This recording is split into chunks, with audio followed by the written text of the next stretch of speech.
Kolappan sir, நீங்கள் எப்படி பார்க்குறீர்கள், எப்படி புரிந்து கொள்கிறது இதில்? உங்கள்கிட்ட லாஸ்ட் டைம் வரும்போது சொல்லிட்டு போனேன், திமுக ஆட்சிக்கு வரும், எதிர்கட்சி வரிசையில் விஜய் வருவார்னு சொல்லிட்டு போனேன். இங்கே இருக்கிற காங்கிரஸ்காரங்க கூட அன்னைக்கு உட்கார்ந்துருக்கும் போது சொன்னாங்க, இது முழுக்க முழுக்க அவரோட சொந்த உழைப்பு. யாரோட? விஜயோட உழைப்பு. ஓகே, அதை நம்ம எல்லாரும் ஏற்றுக்கிடணும். அண்ணன் சொன்னது மாதிரி அங்கே எனக்கு அமைச்சர் பதவி தாங்க, எனக்கு இங்கே சீட்டு கொடுங்க, ஆட்சியில் பங்கு வாங்கன்னு நீங்கள் கேட்குறது மக்களுக்கு செய்கிறது. அவர் எதுக்காக வராரு? அவரை நம்பி 1.25 கோடி மக்கள் ஓட்டு போட்டிருக்காங்க. எதிர்பார்க்காத ஓட்டுகள், எதிர்பார்க்காத சூழ்நிலைகள். நல்லா புரிஞ்சுருங்க. அவரே லஞ்ச லாவணியத்தை அழிக்கணும்னு நினைக்கிறாரு. உங்களுக்கு மந்திரி சபையும் கொடுத்து உங்களை அப்படியே கொண்டு வந்து வச்சால் அவரை நாளைக்கு கேள்வி கேட்க மாட்டாங்களா? நீங்க வந்து லஞ்சம் கொடுத்து தான் ஒருத்தரை கொண்டு வந்து சார், நான் என்ன கேட்கிறேன், 6 சீட் அது வந்து அதுக்கு நான் இல்லை சொல்லல. நான் என்ன பொறுத்த வரைக்கும் அண்ணன் சொன்னதுக்காக நான் சொல்றேன், நீங்க என்ன செய்யணும், இந்த இதே நிப்பாட்டணும். நீங்க இதை என்ன பண்ணிருக்கணும், முதல்ல நீங்க சேர்ந்துருக்கணும். அவர் வந்து கூப்பிடும்போது நீங்க போயிருக்கணும், போகல. இது அவரு வந்து சொந்தமான உழைப்புகள், எத்தனையோ பல போராட்டங்கள், இன்னல்கள், பிரச்சனைகள், அவர் பிரச்சாரம் பண்ண முடியாமல் பல தடங்கல்கள்லாம் இருக்கும்போது யாருமே ஆதரவு நீட்டலை. இவர் எங்கே வர போகிறாரு, 10ஓட 11 நடிகர் தான் நீங்கள் நினச்சிங்க. ஆனால் அந்த நடிகர் திடீர்னு வந்து இன்னைக்கு அரியணையில் பிடிக்க வேண்டிய இடத்துக்கு வந்துட்டார். இது புரட்சி தலைவர் எம்ஜிஆருக்கும் 77 நடந்த சம்பவம் தான். இவர் எங்கெங்க வர போறாரு, இவர் எங்கெங்க செய்யற போறாரு, இவர் என்ன நடத்துற போறாருன்னு அன்றைக்கு இருந்த அரசாங்கங்கள் நல்லா புரிஞ்சுருங்க. அவங்க எல்லாரும் சேர்ந்து எவ்வளோ தொந்தரவு கொடுத்தாங்க. 77 வந்தவரை 80 கவுத்துனவங்க யாரு, திரும்பி எம்ஜிஆர் உயிர் கொண்டு எழும்பி எப்படி அந்த ஆட்சியை தக்க வச்சாருங்கிறது நம்ம எல்லாம் கடந்த காலம் வரலாறு இருக்கு. நான் இப்போ அதை சொல்லி நம்ம அதை பெருசுப்படுத்தலை. இருந்தாலும் நம்ம அவரோடைய ஒரு மக்கள் சக்தி நம்ம மக்கள் விரும்புகிறாங்க சார். இன்னைக்கு எங்கே போனாலும் மக்கள் அவரை விரும்புகிறாங்க. மக்கள் ஓட்டு போட்டுட்டாங்க, பசங்க எல்லாம் துடிச்சிட்டு நிற்கிறாங்க. அப்போ அந்த மக்கள் சக்திக்காக நீங்கள் கையெழுத்து போட்டு கொடுத்து நீங்கள் அவருக்கு ஒரு ஆதரவு கொடுக்கணும். அங்கே வந்து இதில் சிந்திக்க வேண்டியதே ஒன்றும் இல்லை சார். உங்களுக்கு நல்லா தெரியும், அரசியல் இந்த சூழல் எல்லாமே வந்து ஒரு கேம் ஆஃப் சான்ஸ்ங்கிறது நல்லாவே தெரியும். கரெக்ட். இந்த சான்ஸை எப்படி நமக்கானதை ஒரு வளர்ச்சிக்காகவும் பயன்படுத்திக்கிறதா நம்முடைய ஒரு சந்தர்ப்பமாக சூழல் மினிமம். அப்புறம் நமக்கு வந்து இப்போ ஒரு 5 எம்எல்ஏக்கள் காங்கிரஸ்காரங்க போறாங்க அப்படின்னா அதுல ஒரு எம்எல்ஏக்கு ஒரு அமைச்சராக இருக்கிறது அந்த வாய்ப்பை நம்மளும் பெற்றுக்கொள்கிறோம் சொல்ல. அதுல வந்து நம்ம என்ன பொறுத்த வரைக்கும் சார், என்ன பொறுத்த வரைக்கும் கூட்டணி ஆட்சி கிடையாதுன்னு சொன்ன இடத்துல தான் திமுகவும் அண்ணா திமுகவும் இருந்தாங்க சார். அங்கதான் நீங்க பயணிச்சீங்க.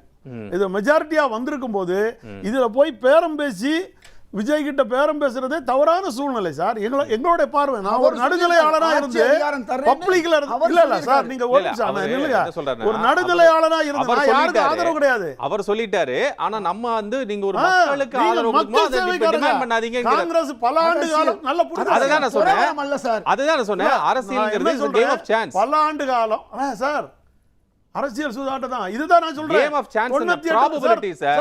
ப்ராபபிலிட்டி இது வந்து இல்ல சார், கரெக்ட் தான் சார். நீங்க திரு நம்ம இப்ப இருக்கக்கூடிய கடைசி நேரத்துல ஒரு மாறுதலுக்கு உட்பட்ட கட்சியினுடைய நபர்கள் ஏன் போறாங்க அப்படின்னா, நமக்கு இங்க ஒரு வாய்ப்பு இல்ல, அங்க ஒரு வாய்ப்பு இருக்கு, இது போனா நமக்கு சாதகமா கிடைக்கும். ஒரு நிமிஷம், நீங்க சொல்றீங்களா 96 படுதோல்வி அடைஞ்ச புரட்சி தலைவி அம்மா 98 பாஜக அத்வானி எல்லாம் கூட்டிட்டு வச்சு வெற்றி பெற்றாங்க. ஒரே ஆண்டுல தூக்கி கவுத்துறாங்க. அடுத்த உடனே யார் ஆட்சிக்கு போய் கை கொடுத்தாங்க, யார் மந்திரி சபையில இருந்தாங்க நினைச்சு பாருங்க. அப்போ நான் என்ன சொல்றேன், அது கடந்த கால வரலாறுகள். ஒரு புது யுகம் வருது. ஒருத்தர் தனியா நின்று வெற்றி பெற்று தமிழ்நாட்டுக்குள்ள வரும்போது ஆதரவு கொடுங்க சார். நீங்க எல்லாரும், நான் இன்னைக்கு கேட்கறேன், எத்தனை கோடி அளந்து நீங்க செலவு பண்ணிருக்கீங்க? அவர் என்ன, அவர் விட்ட ஆளுகள்லாம் நீங்க பாத்தீங்கன்னா டீ கடை பக்கத்துல கூட ஆள் இல்லாம சுத்திட்டு இருந்தான். ஜெயிக்க மாட்டாங்கன்னு நினைச்சவங்களாம் நீ வெற்றி பெற்று வந்துட்டான். தமிழ்நாடு முழுக்க எங்க கன்னியாகுமரி மாவட்டத்திலே 2 இடம் தான், பாக்கி எல்லாமே விசில் ஊதிருச்சு. விசில் இல்லாத, இலை இல்லாத இடம் இருக்கு, சூரியன் இல்லாத இடம் இருக்கு, ஆனா விசில் இல்லாத இடம் இல்ல எங்க மாவட்டத்தை தள்ளி. பாக்கி நீங்க படிச்சு 8 மாவட்டம் இருக்கு, விழுப்புரம் உட்பட 8 மாவட்டங்கள். விழுப்புரம் 8 மாவட்டங்கள் இருக்கு. அப்போ நீங்க ரொம்ப சொற்பமான வாக்கு வித்தியாசம். எல்லா இடமே அப்படித்தான் இருக்கு. எல்லா இடத்துலயுமே நீங்க வந்து அப்போ மக்கள் விரும்புறாங்க சார். நீங்க மக்கள் விரும்பும் போது அதை நிறைவேற்றதான் பல ஆண்டு காலமான காங்கிரஸ் இருக்காங்க, அவர் அண்ணன் சொன்ன மாதிரி விசிகா இருக்காங்க, கம்யூனிஸ்ட் இருக்காங்க, எல்லாருமே இருக்காங்க. நீங்க வந்து கூட்டணி சார், கூட்டணி எப்ப தெரியுமா சார்? தேர்தலுக்கு மட்டும் தான் சார் கூட்டணி. ஆமா, அதுதானே நீங்க உங்களுடைய கொள்கை அடிப்படையில் நீங்க எல்லாருமே சொல்லுங்க. தேர்தல் முடிஞ்ச பிறகு நீங்க பண்றீங்க. இப்ப அண்ணன் ஸ்டாலின் அவர்களுக்கு தெரியாதா இது கூட்டணி முடிஞ்சாச்சுன்னா இது எதுக்காக நீங்க இழுக்கிறீங்க? நீங்க இழுக்க இப்ப காங்கிரஸ், இப்ப அண்ணன் சொன்ன மாதிரி காங்கிரஸ் போய் ஆதரவு கொடுத்தது, பாஜக வேலையை காட்டுறான்ல. இப்ப பாஜக வேலையை காட்டுறான்ல தமிழ்நாட்டுக்குள்ள. பாஜக அவர் ஆளுநருக்கு, அதுதான் அண்ணா சொன்னாரு, தமிழ்நாட்டு ஆட்டுக்கு தாடியும் தேவையில்ல, நாட்டுக்கு ஆளுநரும் தேவையில்லன்னாரு. இப்ப அதே வேலையை நீங்க பண்றதுனால அங்க சித்து விளையாட்டுக்கு பண்ணிட்டு பாஜக 2 வரையும் சேர்த்து ரெண்டு விஷயம் இருக்கு குழப்பம் சார். திமுக ரெண்டு விஷயம். இப்போ இது வந்து ஒரு திமுகவோ அல்லது ஒரு அண்ணா திமுகவோ இதே பொசிஷன்ல இருந்திருந்தாங்கன்னா இன்று இருக்கக்கூடிய சூழல் வேறையாக இருந்திருக்கும். ஒரு நிமிஷம் நான் சொல்லி முடிச்சேன். தாவேக்காங்கிற ஒரு கட்சி வந்ததுனால இவர் இதற்கு முன்னாடி எப்படி செய்திருக்கிறார், எப்படி அந்த விஷயங்களுக்கெல்லாம் ரியாக்ட் பண்ணியிருக்கிறார், என்ன மாதிரி ஒர்க் பண்ண போறார் அப்படிங்கிறது நம்பி ஒரு கட்சி, இப்போ ஆல்ரெடி இருக்கக்கூடிய கட்சி, இப்போ காங்கிரஸ் வந்து ஒரு நம்பிக்கையான ஸ்டெப் எடுத்து வச்சிருக்காங்க. இப்போ விசிகாவோ இடதுசாரி எடுத்து வைக்கக்கூடிய சூழ்நிலையில் அவர்கள் வைக்கக்கூடிய கொள்கை ரீதியான பிரச்சனைகளுக்கு ஏதாவது ஒரு பங்கம் வந்து விடுமோ, அது அந்த கட்சிக்கு ஒரு பெரிய சிக்கலாயிருமோன்னு யோசிக்கிறாங்க. கரெக்டா? ஒரு பாயிண்ட். ரெண்டாவது பாயிண்ட், அதுல இன்னொரு பாயிண்ட் என்னன்னா, இப்போ 60 ஆண்டு காலமாக காங்கிரஸ் இதுக்கப்புறம் அமைச்சரவையில் பங்கு பெற்றதில்லை. ஒண்ணு, விசிகாவும் இடதுசாரி இந்த டிமாண்டே இல்லை. விசிகா முதல்ல ஆரம்பிச்சாங்க, நாங்க வந்து ஆட்சி அதிகாரத்தில், இப்போ அந்த கோரிக்கை தள்ளி வச்சுட்டோம்னு சொல்லி விட்டுட்டாங்க. ஆச்சுங்களா? இந்த ரெண்டாவது பாயிண்ட்ல இப்போ ஒரு வாய்ப்பு கிடைக்குது, அந்த வாய்ப்பை நம்ம பயன்படுத்திக்கலாம் என்று. இதுல என்ன சிக்கல் இருக்கிறது சார்? அதாவது நீங்க சொல்றது நான் கேட்கிறேன். ஏன்னா காங்கிரஸை பொறுத்த வரைக்கும் அவர் விஜய் முழுமையாக நம்பிட்டு தான் இருந்தாங்க. ஏன்னா எனக்கு தம்பி அவர் ராஜேஷ்குமார்ல எனக்கு ரொம்ப நீண்ட கால இது தம்பி, அவர்கிட்ட நான் பலமுறை பேசும்போது அவருக்கு அந்த மனநிலை இருந்தது. அவங்க அதுல இருந்தாங்க, எங்கேயுமே விஜயை வந்து பரப்புரையில் வைக்கல. அண்ணன் திருமாவளவன் கூட இவர் வந்து பாஜகவோட பி டீம்லாம் கூட நிறைய இந்த தேர்தல் பரப்புரையில் வச்சிருக்காரு. அப்ப இப்ப புரிஞ்சுக்கிட்டார்ல, அவர் வந்து பாஜகவோட நிக்கல, பாஜக அவருக்கு அழுத்தம் கொடுக்குதுங்கிறத இப்ப அண்ணன் திருமாவளவன் புரிஞ்சுக்கிட்டார்ல. எதுக்கு காலம் தாக்கணும்? மக்கள் எல்லாம் கொந்தளிச்சிட்டு இருக்காங்க சார். இந்த ஒரு ஆட்சி இன்னைக்கு அவங்க ஸ்டாண்ட் இருக்குல்ல சார், அவங்க பார்ட்டியோட ஸ்டாண்ட் இருக்கு சார். நான் என்ன கேக்குறேன், இன்னைக்கு ஒரு சடனா இப்ப நான் சொல்லி முடிச்சறேன் சார். என்ன சொல்ல வரேன்னா, ஒரு சடனா ஒரு லீப் எடுக்கின்ற போது அடுத்த ஸ்டெப் அவருடைய கட்சிக்கு கரெக்ட். நான் இல்ல பறுக்கல. அவர் இன்னைக்கு ஆளுநரை ஏத்து குரல் கொடுக்கிறதுக்கு நான் வரவேற்கிறேன். கம்யூனிஸ்ட் வரவேற்கிறாங்க. பாஜகவோட அட்டூழியத்தை தமிழ்நாட்டில் அவன் ஏதாவது ஒரு ரூட்ல உள்ள வந்து தமிழ்நாட்டில் ஆளணும்னு நினைக்கிறான். அந்த பாஜக வரக்கூடாதுங்கிறதுல நீங்க குரல் கொடுக்கறத நாங்களாம் வரவேற்கிறோம். அதே தான் ஸ்டாலினும் செய்யணும்னு நினைச்சாரு. ஆனா நீங்களும் அதுக்காக மதசார்பற்றன்னு சொல்லி நீங்க எல்லாரும் கை கொடுத்தீங்க. இல்ல நாங்க மறுக்கல. அவர் எடப்பாடி பழனிசாமி பாஜக கூட்டிட்டு வந்து ரெட்டை ஆட்சின்னு சொல்லி போட்டாரு. அந்த ரெட்டை ஆட்சி இங்க வேலை இல்லைன்னு தெரிஞ்சிச்சுல, ஏதோ ஒரு ஆதரவு கொடுங்க. இல்லைன்னா அவன் பாஜக காரனுடைய புடியில இவங்க 2 வரையும் வச்சு ஆதரவு கரம் கொடுக்கறதுக்கு அவன் அடுத்த வேலை செய்யறான். நீங்க நல்லா புரிஞ்சுனா, அப்ப பாஜகவுடைய முழுமையான களம் உள்ள இறங்கிரும். இது அண்ணன் திருமாவளவன் நினைக்கணும், அவர் கம்யூனிஸ்ட் கட்சியை சேர்ந்தவங்களும் நினைக்கணும், உடனே நினைக்கணும். இதுக்கு வந்து நீங்க இப்ப அவர் சொல்லலாம் கேஸ் பிரச்சனை, அது இதோட மக்கள் பிரச்சனை, இது வேறு மக்கள் பிரச்சனை. அவன் நீங்க அங்கங்க பந்தோஸ் போடுறீங்க, மெரினால போடுறீங்க, அங்க போடுறீங்க, திடீர்னு ஒரு ஜல்லிக்கட்டு போல ஒரு ப்ராப்ளங்கள் வெளியில வந்து மக்கள் வெடிச்சிட்டு ஒரு லேண்ட் ஆர்டர் இஷ்யூ பெரிய விஷயங்கள் வந்தா அதெல்லாம் பாதிக்கிறது யாரு? அப்போ உங்க மேலேயும் இப்போ காங்கிரஸ் கொடுத்துட்டு நல்லவங்களா அவங்க வந்து கூடால உட்காந்துட்டாங்க. அவங்கள பொறுத்த வரைக்கும் இன்னைக்கு மக்கள் மத்தியில் ஒரு நல்ல பேர் எடுத்துக்கிட்டாங்க. அது நாளைக்கு இவங்க கொடுக்க காலம் தாழ்த்த அது வந்து மக்கள் மத்தியில் ஒரு வெறுப்பை உருவாகும்.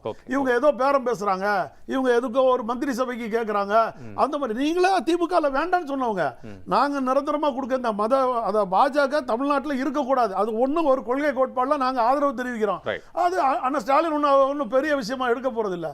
அவரும் நாங்கள் ஆதரவு கொடுக்குறோம், வெளியில இருந்து நாங்க பண்றோம், நாங்கள் எந்த டிஸ்டர்ப் பண்ண மாட்டோம்னு சொல்றாரு.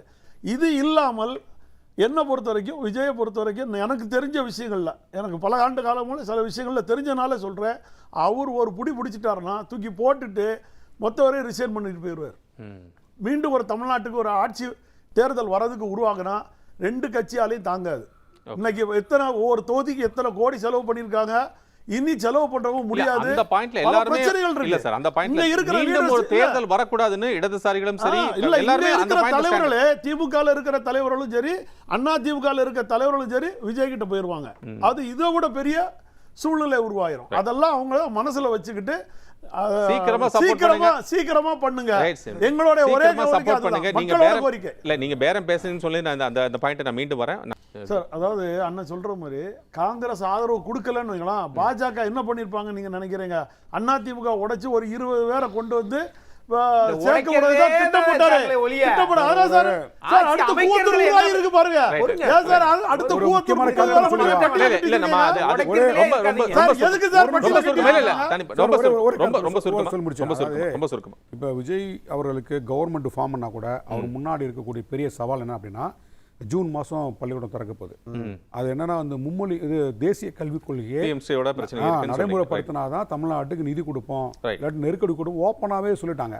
இப்போ ஒருவேளை வந்து விசிகாவெல்லாம் இல்லை, இது கம்யூனிஸ்ட் கட்சியெல்லாம் இல்லை, அங்கிட்ட வந்து தேமுதிக இது சாரி இவங்களை நம்ம பாமக அமமுகலாம் கூப்பிட்டு வச்சு கவர்மெண்ட் ஃபார்ம் பண்ண வச்சுங்களேன், அவங்க வந்து இதுக்கு எதிர்ப்பு காட்ட மாட்டாங்க. அப்போ ஒன்றிய அரசு நெருக்கடி கொடுக்கும்போது விஜய் வேற வழி இல்லாம அரசாங்கத்தை காப்பாற்றுறதுக்கு கையெழுத்து போடான்னு போட்டுருவாரு. அப்போ மும்மொழி கொள்கை நடைமுறைப்படுத்துவதை தடுப்பதற்கு இன்றைக்கு ஜனநாயக ரீதியாக இயங்கக்கூடிய சொன்னீங்க பாமக வேண்டாம்னு சொல்லிட்டாரு, நீங்க சொன்னது நீங்க முதல்ல சொன்னீங்க.